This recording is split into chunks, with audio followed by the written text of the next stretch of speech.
எனது பெயர் ஷிரோலினா. 2ஆம் தேதி கைது செய்யப்பட்டு 7ஆம் தேதி இறந்த ரினோஷனின் சொந்த சகோதரி. அவர் சுயநலம் காரணமாக இறந்ததாக இவர்கள் ஜோடிக்கிறார்கள்.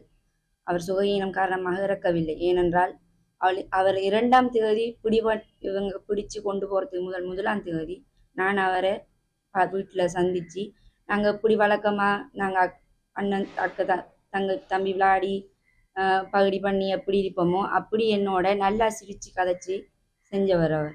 அவருக்கு திடீரென்று இவங்க இப்படி சுகஈனம் காரணமாக உயிர் போகிற அளவுக்கு சுகஈனம் திடீரென்று எப்படி வந்ததுன்னு எங்களுக்கு தெரியாது. நான் அவரை முதலாம் தேதி பார்த்ததுக்கு பிறகு நான் அவரை பார்த்தது ஹாஸ்பிட்டலில் தான். ஹாஸ்பிட்டலுக்கு இவங்க வெள்ளிக்கிழமை கொண்டு போகக்குள்ளேயே அவருக்கு பல்ஸ் எல்லாம் குறைஞ்சிட்டு, எங்களுக்கு இவரை ஹாஸ்பிட்டலுக்கு அட்மிட் பண்ணியிருக்காங்கன்னு சொல்லக்குள்ளேயே இவருக்கு பல்ஸ் எல்லாம் குறைஞ்சிருக்குது அண்டு தான் எங்களுக்கு நியூஸ் வந்தது. நாங்கள் அவரை போய் பார்க்க இல்லாத நிலைமையில் அவரை வச்சுருந்தவங்க. இப்படி ஒரு காலமும் எங்களோட தம்பிக்கு இப்படி ஒரு வருத்தம் வந்து நாங்கள் அட்மிட் பண்ணி நாங்கள் செஞ்சதே இல்லை. ட்ரக்ஸ் பாவிச்சு தான் அவர் சுயநினைவில் அற்று போனவர்ண்டு இவங்க சொன்னவங்க. இவங்க எந்த ஆதாரத்தை வச்சு இவர் ட்ரக்ஸ் பாவிச்சவர்ண்டு சொன்னவங்கண்டு எங்களுக்கு தெரியாது. ஒரு சாதாரணமா ஒரு பைக்ல போக்குல குடிச்சிட்டு பிடி வர்றவங்களையே இவங்க ஹாஸ்பிட்டல்ல கொண்டு போய் செக் பண்ணி அவர் ட்ரீட் பண்ணிருக்கிறேன்னு சொல்லி நடவடிக்கை எடுக்கிறவங்க. எனது தம்பி ட்ரக்ஸ் பாவிச்சு தான் சுயநலமாற்று போனவர்ண்டு எந்த ஹாஸ்பிட்டல்ல கொண்டே செக் பண்ணி வேற உடம்புல ட்ரக்ஸ் இருக்கண்டு இவங்க முடிவெடுத்தவங்க. முதல் அரெஸ்ட் பண்ணோடனே கேஸ் போட்டவங்களா? எங்களுக்கு வந்த தகவலின்படி 2ஆம் தேதி வேற பிடிச்சிட்டு போனவங்க. இவங்க எந்த கேஸும் ஃபைல் பண்ணல. ஃபைல் பண்ணாம என் தம்பிய அன்று நைட் ஃபுல்லா வச்சிருந்துருக்காங்க. என்ன செஞ்சாங்க ஏது செஞ்சாங்க தெரியாது. நாங்க பார்க்கும்போது நல்லா இருந்தவன். இதுக்கு அவர் எந்த நிலைமையில வேற கொண்டு போனவங்க இவர் எப்படி இருந்தவர்ன்றதுக்கு ஆதாரம் பேங்க் சிசிடிவி ஃபுட்டேஜ்ல பார்க்கலாம். ஸோ எனக்கு அல்ட்ராம் இல்லாமத்தான் இவங்க ஜீப்ல தூக்கிட்டு போனவங்களான்னு பார்க்கலாம். அப்ப நல்லா கொண்டு போனவருக்கு சுயநினைவு இல்லாம ட்ரக்ஸ் போதையில தலையில அடிக்கிற அளவுக்கு ட்ரக்ஸ் போதை வர்றதுக்கு காரணம் என்ன? அப்ப அன்று இரவு அவர் ட்ரக்ஸ் எப்படி பாவிச்சிருக்கேன்னு சொன்னா அன்று இரவு போலீஸுக்குள்ள இவருக்கு ட்ரக்ஸ் கொடுத்தது யாரு? அவர் சுயின காரணமாக சாகல. எங்களுக்கு நாங்கள் இழந்த உறவு இழந்ததுதான். திரும்ப அவர் வரப்போறது இல்லை. ஆனா அவருக்கு நடந்தது இனி யாருக்குமே நடக்க கூடாது. இப்படி ஒரு அநியாயம் யாருக்கும் நடக்க கூடாது. எங்களுக்கு அவர் இறந்ததுக்கான காரணம் இதாலதானா இப்படித்தானாண்டு எங்களுக்கு மட்டும் இல்லை, அவருக்கு வந்த இப்ப இந்த அவதூறோட அவர் போன இந்த பேர் அவருக்கு இல்லாம போகணும். இனி யாருக்குமே இப்படி நடக்கக்கூடாது. இன்னொரு விஷயம் என்னன்னு சொன்னா, இவர் ட்ரக்ஸ் வச்சிருந்தான் பிடிச்சன்னு சொல்லித்தான் இப்ப இவங்க கேஸ கொண்டு போறாங்க. நாங்க நினைச்சது சைக்கிள் கேஸ்ல தான் என் தம்பியை பிடிச்சிருக்கிறாங்க. ஆனா இவங்க இப்ப ஜோடிச்சிருக்கிற கேஸ் ட்ரக்ஸ் வச்சிருந்ததால தான் நாங்க பிடிச்சினாங்க. அப்ப இவங்க அரெஸ்ட் பண்ணது பேங்க்ல இருந்து இவங்க என் தம்பியை பிடிக்கக்குள்ள செக் பண்ணி ட்ரக்ஸ் எடுக்கல இவங்க. அண்டு நைட் எடுத்ததா தான் இவங்க சொல்றாங்க. என் தம்பி போட்டிருந்த ஆடையில டிஷர்ட்லயும் பக்கெட் இல்ல, ஷோர்ட்ஸ் சின்ன ஷோர்ட்ஸ் கபடிக்கு போடுற ஷோர்ட்ஸ் மாதிரி தான் போட்டிருந்தவர். அந்த ஷோர்ட்ஸ்லயும் பக்கெட் இல்லை. அப்ப இவங்க எங்க இருந்து ட்ரக்ஸ் எடுத்தவங்க? ட்ரக்ஸ் எடுக்கிறதுக்கு சான்ஸ் இல்லை. பேங்க்ல இருந்து அரெஸ்ட் பண்ணவங்க யார்? இவங்களுக்கு இன்ஃபார்ம் பண்ண பேங்க்ல தான் இவர் இருக்கிறார் பிடிச்சிட்டு போங்கண்டி பேங்க்ல கேட்டா நாங்க எந்த விதமான கம்ப்ளைண்டும் நாங்க பண்ணலன்னு சொல்றாங்க. அப்ப பேங்காரால் எப்படி இவங்கள்ட்ட இந்த பிள்ளைட போனை கொடுத்த? பேங்காரால் இவர கையில போனை கொடுத்திருந்தா எந்த புள்ள வீட்டை வந்திருப்பா. பேங்குக்கு போன் வாங்க போனவர் தான் இரிப்பாட்டை வச்சு போலீஸ் கூட்டிட்டு போனது. அப்ப பேங்க் யார் கம்ப்ளைண்ட் கொடுத்தன்னு முதலாவது இத்த வரைக்கும் அவங்க சொல்றாங்க இல்லை. யார் உங்களுக்கு கம்ப்ளைண்ட் தந்த, யார் கேஸ் போட்ட, எதுவுமே இத்த வரைக்கும் சொல்றாங்க இல்லை. அவங்க கேஸே 2ஆம் தேதி எழுதல இல்ல. எங்களுக்கு தெரிஞ்சு அவர் ட்ரிங்க் பண்றவர் தான். ஆனா எங்களுக்கு முன்னுக்கு ட்ரிங்க் பண்ணதே இல்லை. எங்களுக்கு முன்னுக்கு சிகரெட் கூட பிடிக்க மாட்டேன்.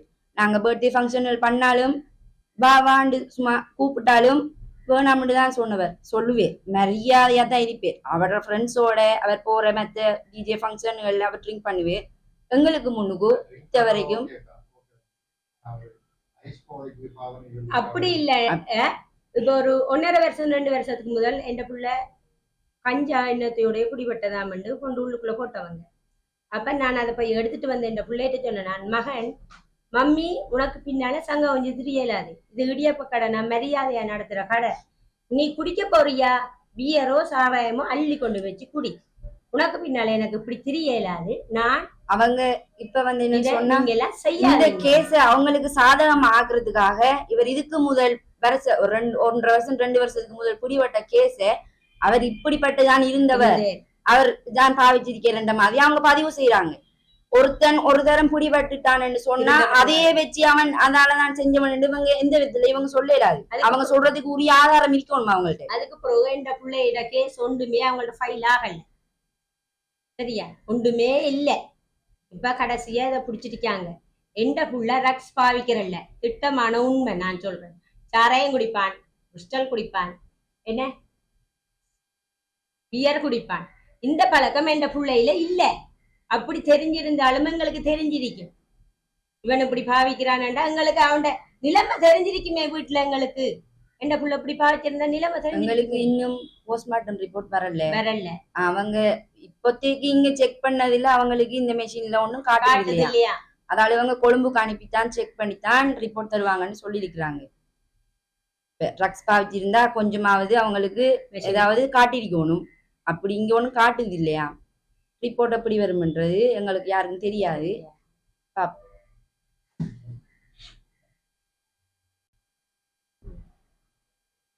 இந்த பேர் சுயோனியா டெலிமா, அரசடி 33, பெய்லி ரோட், மட்டக்களப்பு. அதில் நான் வசிக்கிறேன். 2ஆம் தேதி காலையில் ஒரு 8:30 9 மணிக்குள்ள 3 பேங்காராக்கள் வீட்டடிக்கு தேடி வந்தாங்க. ஆனால் அக்கா சொன்னோம் ரினோசனை கூப்பிட்றாங்க, போய் என்னன்னு கேளு. அப்போ நான் போனேன் வெளியே. அப்போ ரினோசனுங்கன்னு கேட்டாங்க. நான் சொன்னேன் ஆள் படுக்கே என்னத்துக்குன்னு கேட்டேன். அவர போனை புரைக்கிறேன் நான் சொன்னேன் போன் மட்டும் இல்லை, அவர பேசையும் காணல. அவங்க கேட்காங்க சைக்கிள் என்னையும் கொண்டவரா. நான் சொன்னேன் அந்த இருந்த இடத்துல ஒரு சைக்கிள் இருக்கி, நானும் ஒரு 3 மணிக்குள்ள எடுத்துட்டு கொண்டு உங்கள்கிட்ட தாரேன். இல்லை எங்களுக்கு இப்போ அந்த சைக்கிள் வேணும், நீங்க அந்த சைக்கிளை கொண்டு தரலாட்டி நடவடிக்கை எடுப்போம். சைக்கிள் கொண்டு தந்தா தான் நான் போன் தருவேன். 3:20 இல்லை ஒரு சொல்றேன் போன் தருவேன். சரியப்பா நான் எடுத்து தாரேன். நான் உடனே போய் அந்த சைக்கிளை கொண்டு அந்த பேங்க் அடியில் கொடுத்தேன். இந்தாங்கன்னு கொடுக்க அந்த அதுக்குள்ள இருந்த செக்யூரிட்டி கார்டு மேலே இருந்து சொல்றேன், நாங்கள் கீழே நிற்கோம், நாங்கள் இவரை கள்ளனண்டு ஃபேஸ்புக்கில் போடுவோம், நான் ஒன்றும் பேசல, அவரை வர சொல்லுங்க, சைக்கிள் கொடுக்குறேன்டா நாங்கள் போலீஸுக்கு கொடுப்போம், இவரை போலீஸுக்கு கொடுப்போம், அதுக்குன்னு நான் ஒன்றும் பேசல. சரி என்றுட்டு வந்துட்டு என் புள்ள ஒரு 2:30 3 மணி போல ஒளிம்பிட்டு கேட்டான், மம்மி எந்த ஃபோனுங்க மம்மி எந்த ஃபோனுங்க. நான் சொன்னேன் இப்படி நீ சைக்கிள் எடுத்துட்டு வந்திருக்கியா, நான் அந்த சைக்கிளை கொடுத்துட்டேன், நீ போய் சொறி சொல்லிட்டு போன வேண்டிட்டு வா. சரி என்னட்டு அவன் வந்து நடந்த ஆள் பேங்குக்கு போனா என் சின்னவனை அனுப்புறான் 2வது படியன கடைசிய, போப்பா வாச்சான் போறான் என்னன்னு போய் பார்த்துட்டு வா. அவன் பார்த்துட்டு ஓடி வந்து சொன்னான், மம்மியை வாச்சானை இருத்தாட்டி வச்சிருக்காங்க கதிரையில் பேங்குக்குள்ள. சரி திருப்பி சொல்றான், இல்லை போய் நீ பார்த்துட்டு வா, இருத்தாட்டி வச்சிருக்காங்கன்னா பார்த்துட்டு வா. வந்து சொன்னான், மம்மி போலீஸ் ஜீப் பாச்சானை ஏத்திட்டு போகுது. சரி நான் கொஞ்சம் நேரம் திடமா என்னடாது போலீஸ் ஜீப் இருக்கு, அவங்க போலீஸ்ல கொடுக்குறேன்னு சொன்னவங்க தானே. சரி என்னட்டு விட்டுட்டு நான் போலீஸுக்குள்ள போறேன். போயிட்டு கேட்கையும், மம்மியை என்னையும் எடுத்து விடுங்க, நான் நிலாம்பாச்சாண்ட விட்ட நாளைக்கு வேலைக்கு போகணும், எடுத்து விடுங்க. ஒரு வேண்டு சொல்லி போட்டு ஓஎஸ்சி மாத்திய பார்க்கணும்னு சொன்னேன். அதுக்குள்ள இருக்கிறாக்கள்கிட்ட நான் ஓஎஸ்சியை பார்க்கணும். அவங்க சொன்னாங்க ஓஎஸ்சி இல்லை 6 மணி போல வாங்க. சரி என்றுட்டு நான் வீட்டை வந்து எல்லாம் செஞ்சுட்டு வேலையெல்லாம் செஞ்சுட்டு 7 மணி போல சாரன் ஒன்றோடையும் இட்லி பார்சல் ஒன்றோடையும் போனேன். அப்போ சொன்னாங்க இட்லி பார்சல் சாரன் தேவையில்ல, இட்லி பார்சலை தாங்க, நான் அதை கொடுக்குறேன். அப்போ அவடுத்துட்டு என் புள்ள பிரித்து சாப்பிட்றான். சாப்பிட்டு போட்டு சொல்றான், மம்மியை எடுத்து விடுங்கண்டையும். அப்போ அதுக்குள்ளே இருந்த ஒரு போலீஸ்காரால் சொல்றாரு, அது சின்ன பிரச்சனை, நீங்க ஆம் குற்றவாளின்னு சொல்லுங்க, ஒரு 3500 4000 ஃபைன் அடிப்பாங்க, பட்டைக்கு வாங்க. சரி வந்துட்டு அப்போ சொன்னாங்க ஒரு ஷர்ட்டும் ஒரு டவுசரும் எடுத்துட்டு வாங்க, வேறு இந்த உடுப்போட கூட்டிகிட்டு போயிடலாதானே எடுத்துட்டு வாங்க. சரி என்றுட்டு நான் வந்துட்டேன். காலையில் ஒரு ஷர்ட்டோடையும் டவுசரோடையும் போகிறேன். எண்டக்குள்ள அந்த மறியலுக்குள்ள அந்த ரிஷினுக்குள்ள உள்ளுக்குள்ள அதுக்குள்ள கம்பி கூட்டுக்குள்ள உணர்வற்ற நிலையில இருக்குது. அப்ப சொல்றாரு ஒரு ஆள், இவன் நடந்தெல்லாம் தெரிஞ்சான், நல்லா நல்லா தான் இருந்தவன், படுத்தான் ஒழும்புறான் இல்லைன்னு ஒரு ஆள். என்னடா அது படுத்தான் ஒழும்புறான் இல்லையா அண்டை விட்டுட்டேன். சரி அதை பிரச்சி பெருசா எடுக்கல, ஒழும்புறான் இல்லையா இந்த மனதுல அந்த எல்லாம் தோணல சொல்றாங்க. இருந்துட்டு நீங்க வாங்கம்மா உள்ளுக்குள்ள வாங்க, நீங்க வந்து ஒழுப்பினாதான் அவர் ஒழும்பு. நான் போறேன், போய் ரினோசன் ஒழுப்பி அந்த பிள்ளைக்கு உணர்வு இல்லை. இப்போ வாங்கம்மா கைத்தாக்களை தூக்கிட்டு போய் அங்கே போய் உடுப்பு போட்டுட்டு நீங்களே உடுப்பு போட்டுவிடுங்க, போட்டுவிட்டு ஆளை புருஷனுக்கு அங்கே என்னது கோட்ஸுக்குன்னு அங்கே கூட்டிகிட்டு போவோம். சரி என்றுட்டு நானே போய் கைத்தாங்களை உடுப்பு எல்லாம் போட்டுட்டு ஆளை விட்டுட்டேன். விட உடனே என்ன ஒரு புக்கில் அவரை சைன் இருந்தால் தான் அங்கே கொண்டு போகலாம்னு சொன்னாங்க. சரி நமக்கு என்னன்னுட்டு இந்த பிள்ளைகிட்ட கையை நீங்கள் பிடிச்சம்மா சைன் வைங்க, நீங்கள் பிடிச்சம்மா சைன் வைங்க. சரி அந்த உணர்வற்ற நிலையிலே நான் நினைஞ்சேன், பிடிச்சி பிள்ளைகிட்ட சைனை வச்சேன். ஆனால் அந்த பிள்ளைகிட்ட சைன் இல்லாது, என் பிள்ளைகிட்ட சைன் வடிவான சைன் ஆகணும், உணர்வற்ற நிலைவு தான். சரி என்று விட்டால் திருப்பி சொன்னாங்க ஆட்டோவில் ஏற்றிட்டு போகணும், நீங்கள் ஹெல்ப் பண்ணுங்க. அதுக்குள்ளே நான் சொன்னேன் நான் கொஞ்சம் வீட்டை போயிட்டு வாரணி வேட்டை போயிட்டு. சரி என்று வீட்டை போயிட்டு நான் வேட்ட சொல்லேன். சரி வா ஏற்றி விடுவோம் என்னென்னு பார்ப்போம். வந்துட்டு இவர் வந்து பார்க்க வேட்ட ஒன்றும் கதைக்கல, அவங்க ஒன்றுமே கதைக்கல. இவர் இருந்து அவங்களே அந்த பிரச்சனைக்குள்ளே இருந்து திருப்பி பிரச்சனைக்குள்ளே இருந்து அந்த அதுக்குள்ளே இருந்து கூட்டுக்குள்ளே இருந்து எடுத்துகிட்டு வந்தாங்க. வந்துட்டு ஆட்டோவில் நடத்தாட்டி கொண்டு போனாங்க. அவன் ஆட்டோக்குள்ளே தூரம்ல புள்ள போய் பிடிச்சிட்டு இப்படி நிற்கான். அப்போ சொன்னாங்க இவருக்கு ஐஸ் சுற்றியில் அடிச்சிட்டு போகலான்றாங்க. நானும் ஒன்றும் பேசலை.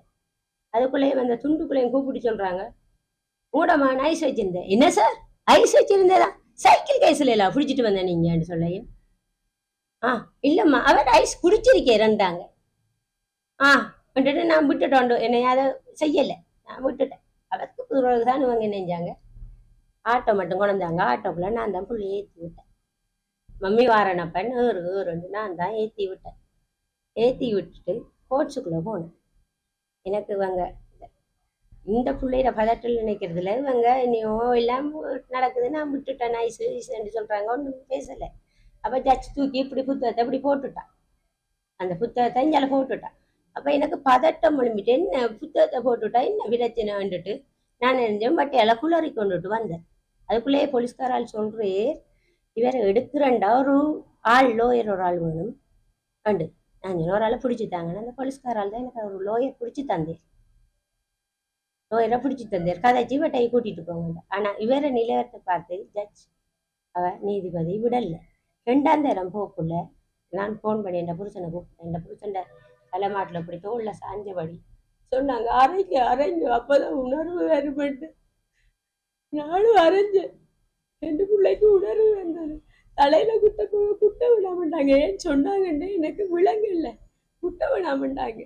சரி அவ எழுதிட்டு சொல்லிட்டான், இந்த மாதிரி என்று சொல்லிட்டாங்க. அவங்க கதைச்சதெல்லாம் நான் மைண்டில் எடுத்துக்கொள்ளலை. என் பிள்ளைகிட்ட உணர்வை தான் பார்த்தேன்.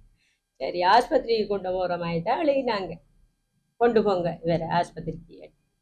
சரி இருந்துட்டு அதுக்கு பிறகு நான் வீட்டை வந்துட்டேன். அப்பையும் பின்னீரம் ஓடி போய் நான் ஹாஸ்பிட்டலில் பார்க்கேன், பேர் வந்துருக்கா இல்லை. அப்போ அந்த பிரச்சனைக்குள்ளே பார்ப்போம்ட்டு வட்டியால் ஒரு ஆள்கிட்ட கேட்டேன் வந்திருக்காண்ட. ஓமம்மா வந்திருக்கி. சரி இன்னொரு ஆள்கிட்டையும் கேட்டேன் எடுத்துட்டு வட்டியால் ஓம் வந்திருக்கி. அப்போ இப்போ இந்த பிள்ளைய ஆஸ்பத்திரிக்கு கூட்டிகிட்டு போவீங்கன்னு கேட்கையும் அது சொல்லலாமா நாளைக்கும் கூட்டிகிட்டு போவோம், அது எங்களுக்கு சொல்லலாது, அந்த ஏன்னோ ஒரு சைன் வேணுமெண்டு நாளைக்கும் கூட்டிகிட்டு போவோம்னு சொல்லிட்டாங்க. வந்தேன் சரி என்று விட்டுட்டு வந்துட்டேன். அடுத்த நாளும் போய் பார்க்க இல்லை. அடுத்த நாள் போக புருஷனுக்குள்ள சொன்னாங்க அவரை ஒரு கிளினிக்கு கூட்டிகிட்டு போயிருக்கு, அதில் நீங்கள் பார்க்கலானே. அதையும் நான் விட்டுட்டேன். சரி கிளினிக் கூட்டிகிட்டு போயிருக்காங்க தானே. நான் திருப்பி 5ஆம் தேதி ஆஸ்பத்திரிக்கு போனவங்க இவங்க அப்போ தான் அவரை வச்சிருக்காங்க. 5ஆம் தேதி ஆஸ்பத்திரிக்கு போனவர் ஆள் எந்த ஒரு உணர்வற்ற நிலையிலேயும் தான் இருந்தவர். அப்போ டாக்டர் எல்லாத்தையும் விசாரிச்சு எப்படி என்னென்ன மாதிரி. அப்போ நான் சொன்னேன், சொல்லி போட்டு அவர் சொன்னார் எங்கள்கிட்ட ஒரு சைன் பண்ணிடு, கல்வினைக்கு கொண்டு போய் என்னை எடுக்கணும், ஸ்கேன் என்னை எடுக்கணும், எடுத்துகிட்டு வரணும். அதுக்கப்புறம் ஸ்கேன் எல்லாம் எடுத்த பிறகு நான் அடுத்த ஆஸ்பத்திரிக்கு கொண்டு போயிட்டாங்க. அப்போ அங்கே போய் வேற பார்க்க போகிறோம்ண்டு அதுக்குள்ளே இருக்கிற நர்ஸ் ரினோசன் சொல்ல பார்க்கணும்ண்டையும் என்ன அந்த அடிச்ச கேஸான்னு கேட்டாங்க. எனக்கு அப்பயும் மைண்ட்ல யோசிக்கல, இவங்க அடிச்ச கேஸான்னு சொல்றாங்க அப்படின்ட்டு விட்டுட்டேன். விட்டுட்டு திருப்பி வாரேன் டாக்டர்கிட்ட இறங்கி வந்து ஜேமோக்கிட்ட எல்லாம் போய் காய்ச்சி அவ சொன்னா எங்களுக்கு ரிப்போர்ட் இல்லை, அங்கதான் நீங்க பார்க்கணும். திருப்பி வாரேன், அந்த டாக்டரை கண்டன காணேன். டாக்டர் உண்மையை சொல்லுங்க, நான் தாய், என்ன நடந்ததுன்னு சொல்லுங்க என்ற பிள்ளைக்கு சொல்ல. யார் சொன்னேன்? அம்மா மூளை வீங்கிருக்கி ரத்தம் ப்ளீடிங் வந்து, அதனாலதான் இவர் இப்படி இருக்கே. நான் சொன்னேன், அப்ப சுய அறிவு இவருக்கு வருமா? நான் கேட்ட கேள்வி, சுய அறிவு வருமா? அது எனக்கு சொல்லலாம். இவ்வளவுதான் அவர் சொன்னேன். அதுக்கு பிறகு போறதும் பார்க்கறதும் அப்படியோ வந்தோம். ஞாயிற்றுக்கிழமை 11:30 மணிக்கு ஆள் செத்து போயிட்டு எங்களுக்கு சொன்னது இவ்வளவுதான். ஆனா அதுக்குள்ள இருக்கிறார்கள் அடிச்சபடியாத்தான் இப்படி வந்தது, அடிச்சபடியாத்தான் வந்தது. அதுக்குள்ள இருக்கிற ஆட்கள் யாராருன்னு தெரியா எல்லாரும் எங்கள்கிட்ட சொல்லி கொண்டாங்க. அது மட்டும் இல்லை, நாங்கள் இப்போ போஸ்ட்மார்ட்டம் அந்த முடிஞ்ச பிறகு போஸ்ட்மார்ட்டம் ரிப்போர்ட் தானே அதுக்கு போனோம். அவங்க எழுதுறாங்க, அந்த நாங்கள் இந்த பொடியை வேண்டதுக்கு சுக இனம் காரணமாக இறந்துள்ளார். இந்த புள்ள சுக இனம் காரணமாக இறக்கல்ல. அதை எப்படி நல்லா நடந்து போன புள்ள, இட்லி சாப்பிட்ட புள்ள, நாளைக்கு வேலைக்கு போகணுமென்ற புள்ள எப்படி சுக இனம் காரணமாக வார இல்லை. நாங்கள் ஏதோ உள்ளுக்குள்ள செஞ்சிருக்காங்க. என் பிள்ளையிட இந்த கண்ணி அப்படியோ நீளம் பாரிச்சு, இங்கே அவ்வளோ நீளம் பாரிச்சு கிடாது. இந்த சில கைகளில் நீளமா பாரிச்சு கிடாது. அடிக்காம நீளம் பாரிக்காது, எந்த ஒரு நோய்க்கு நீளம் பாரிக்காது. அடிச்ச வடிவாத்தான் அது நீளம் பாரிச்சிருக்கு. இதுக்கு மக்களாகிய நீங்க நல்ல ஒரு தகுந்த முடிவு எடுக்கணும். இந்த புள்ள சுயினமா சாகல்ல. நாங்க அதை கேட்டு சண்டை பிடிச்சதுக்கு அவர் அந்த அந்த பாட்ஸ் எழுதின பாட்டை அப்படியே பிச்சர் அந்த பெரியவர். அதுக்கு பிறகு முதல் இருந்த எழுதித்தான் நான் சைன் வச்சனா. இதான் இத்த வரைக்கும் நடந்தது. எனக்கு கோளுக்கு மேல கோல். எந்த புருஷனை ஜீப்ல அங்க இருந்து என்னை எழுதணும் ஏத்திட்டு வந்தாங்க. நாங்க விடல. எந்த புருஷனை எழுதுறதுக்கோ கதைக்கிறதுக்கோ நாங்க விடல. என் தகப்பன் சைன் வச்சாலும் செல்லுபடியாகுமாமே, இதெல்லாம் தெரியாது எங்களுக்கு.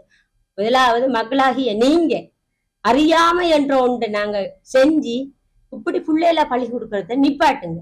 முதல் யோசிங்க. இந்த ஐடென்டி கார்டு கொடுத்தாலும், ஒரு தாய் தகப்பன் போய் ஐடென்டி கார்டு கொடுத்தாலும் பிள்ளைகளை வெட்டைக்கு எடுக்கலாமா? தயவு இது பிள்ளைகளை பிடிச்சிட்டு போனா போலீஸ்மேன் உங்களோட ஐடென்டி கார்டை கொடுத்தண்டாலும் அந்த பிள்ளைய வெட்டைக்கிறீங்க. இடவையிலே இருந்தாலும் சரி வச்சிருக்க வேணாம். எந்த பிள்ளைக்கு நடந்த மாதிரி இன்னொரு பிள்ளைக்கு நடக்க கூடாது. எனக்கு இதுக்கேற்ற ஒரு நியாயம் தேவை. மக்களாகிய நீங்களும் அரச ஊழியர்களும் எங்களுக்கு உதவி செய்யுங்க. உங்கள்கிட்ட நான் கேட்டுக்கொள்கிறேன், தயவு பண்ணி கேட்டுக்கொள்கிறேன்.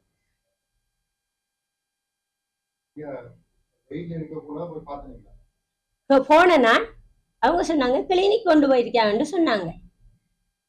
எந்த நிலைமையும் யோசனையை பார்த்தா அவன் உணர்வற்ற நிலைமையில ஒரு பிரச்சனை பார்க்க விடாது தானே சார். ஒலிம்பி நடந்து வரவனை தான் அவங்களும் பார்க்க விடுவாங்க. எந்த யோசனை தானே, ஒலிம்பியா நடந்து வந்தா தானே என்னை பார்க்க விடுவாங்க.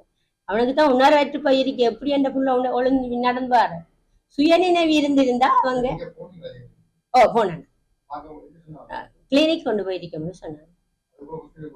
அதுக்கப்புறம் அடுத்த நாள் ஹாஸ்பிட்டல்ல இருந்து எங்களுக்கு நியூஸ் வந்தது, நாங்க போனோம்.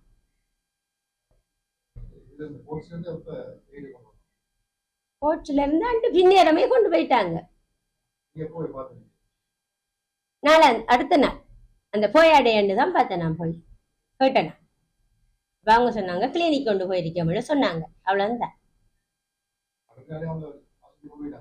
அது என்னன்னு எனக்கு தெரியாது. கிளினிக் கொண்டு போவாங்க, பின்னேரம் வாங்கன்னு சொன்னவங்க. ஆனா பின்னேரத்துல பிரச்சனைல பார்க்க வரான்னு தெரியாது. நான் போகல. பின்னேரம் பார்க்க வாங்கன்னு அவங்க என்னட்ட சொன்னவங்க, நான் போகல.